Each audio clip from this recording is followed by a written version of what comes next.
Bawal magtagalog sa pamantasan ng Kabuyaw sa Laguna.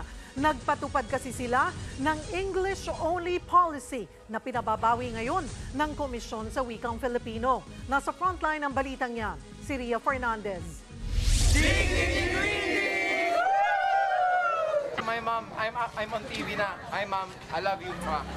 English only please. Yan ngayon ang paraan ng komunikasyon, sulat man o pakikipag-usap sa pamantasan ng Kabuyaw. Sa anunsyo ng universidad, English-speaking campus na raw sila simula kahapon. Alinsunod daw ito sa hangarin nilang makalikha ng mga globally competitive at world-class na estudyante.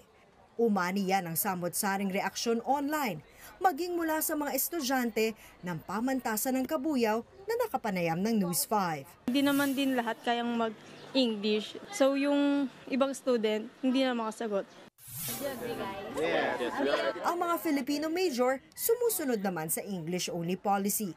Pero nababali yan kapag Filipino ang subject. Sabi nga nila, tayo ang mag-a-adjust sa mundo, hindi mundo ang mag-a-adjust para sa atin. Kumbaga, we should get out of the box para mas makapag-explore pa at mas matuto pa. Ayon sa Komisyon sa Wikang Filipino, dapat bawiin ang English-only policy dahil taliwas ito sa Executive Order 335 kung saan dapat tangkilikin ng anumang tanggapan ng gobyerno ang Filipino. LGU kasi ang may-ari ng University of Kabuyaw.